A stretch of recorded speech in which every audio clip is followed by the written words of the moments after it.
David Fetter, Executive Editor Technical for the Prepared Foods Network, welcoming you to another Prepared Foods video podcast. We have a special presentation today. We have digestive immunity and fermentation scientist Dr. Dana McCurdy. She's back this time with a roundup review of her experiences and impressions from the 2024 annual conference and expo of the Institute of Food Technologists. Welcome back, Dr. McCurdy.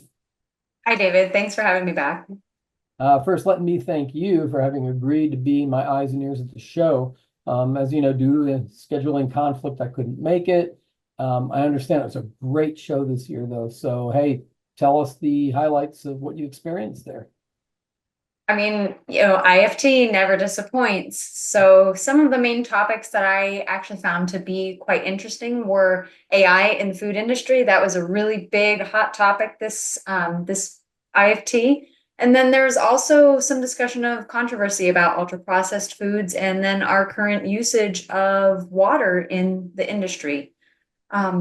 This year we had quite a few compelling topics that were really worth discussion. Oh, I don't doubt. I'm so sorry I missed the show, but next year. So yeah, tell us some of the major discussions. So one of the ones that I focused on a lot was ultra processed foods, and it seemed to be a fairly hot topic among our industry because it ties right into our health and our immunity. So there's been a lot of controversy in popular media about ultra processed foods with all these claims that they're linked to diseases such as inflammatory bowel disease, colorectal cancer, irritable bowel syndrome is even maybe a result of that. Also, some obesity claims. But the big problem that we see with this is that ultra processed is neither defined nor really specific as far as what is this and why are we blaming this product. I know. Believe it or not, I just gave a presentation on that very topic last month at the FBIF Shanghai. And to the audience, we'll be posting my presentation in about a week or so. And yeah, there's just so much surrounding this controversy, so much gray area that there's just a lot of work to do, Oh, absolutely. And, as anything, it's a field of study that's also still evolving. There are different additives that are common, like certain emulsifiers, artificial sweeteners and colors, various like micro and nanoparticles that have been, shown to have impacts on the gut microbiome, things like intestinal permeability, intestinal inflammation, anything of that nature. But a lot of this research is preliminary and it's subject to a lot of like confounding variables because there's not really a great definition for ultra processed foods. So there's not a lot of cohesiveness.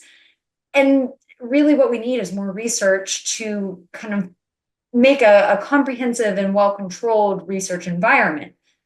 Right. Also, creating that specific definition is a must so we can have that solid basis and draw actual repeatable conclusions from this data. Yes, repeatable is just such a big issue when it comes to these kind of studies. In addition to what you mentioned, the controls, the variables, the confounding variables, but was there any research that just kind of stuck out on the topic, at least to you? Yeah, actually, there was a wonderful keynote speaker that discussed a study that was done on adults looking at feeding a whole foods diet versus an ultra processed diet. And really what they found from that is that the total calorie intake was much higher in the ultra processed group than the whole foods group. And that's and nothing against the speaker, but that's a good example of what you and I were just talking about, because there's so much that affects consumption habits just beyond simple hunger, as we know, Absolutely. And the theory that ultra processed foods taste great, because we make them taste great, kind of results in you wanting to overeat those foods, and then that could lead to obesity. So it's hard to pinpoint, which foods and which ultra processed foods might be causing these correlating variables. Right. And I love the way you put that, that the foods themselves and how they are made are just another variable in the entire picture. So, what other concepts did you find on the topic? So I guess another concept kind of in relation to obesity would be also, the use of artificial sweeteners, which these have been scrutinized for years, but really are they bad for you? And the answer is not necessarily, but you have to take the human aspect into account again. So as you change your diet, using these artificial sweeteners as a replacement for normal sweeteners, you inevitably alter your behavior and your gut microbiota because you're changing your intakes. So something as simple as having a hot cup of tea in the morning using, an artificial sweetener instead of maybe a natural sweetener, that is a change and a choice in your eating habits. And then that's also going to drive changing your food eating habits and what foods you then will turn to later that still have that big impact on your gut microbe. Oh yeah, that's true. Like a cascade effect in your diet, starting from the cup of tea that you had in the morning. Let's jump over to ingredients now because we know ingredients are also a big part of the IFT show. What are some interesting ingredients you ran across? So some of the ingredients that I particularly thought were interesting and, that I thought were really great in some of these like cool new applications were the advances in pulse protein application and pulse protein isolates. Also dairy ingredients such as, like different forms of butters and cheeses and really like upcycled prebiotic fibers. Prebiotics are a great, source of prebiotics. So having those as an ingredient that also does something for the environment is great. But also this is kind of where the talks on AI showed to be advantageous. So we had several great studies that were presented about human perception and how AI can be used to improve the food industry. So to kind of wrap it all up, AI has been proven to be useful in effectively selecting things like non-nutritive sweeteners for specific applications that may or may not be considered ultra processed.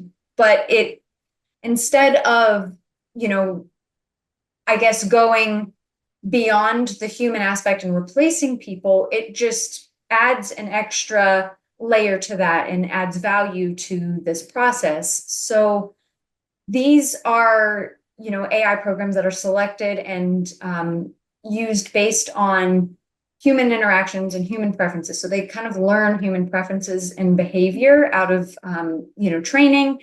And what we get out of this is that the human connections to things like our senses, like taste, smell, texture, and then concepts that you don't really think about all the time, like food nostalgia. So when I eat something, I may get a specific memory from my childhood about that can't be replaced with AI. So humans can't necessarily be replaced by this, but AI is going to forever be a tool that is used to, improve the industry's safety, accelerate decision making based on data that it collects, and also suggest combinations of different ingredients, just like artificial sweeteners that may be pleasing to the consumer that maybe we wouldn't have thought about previously.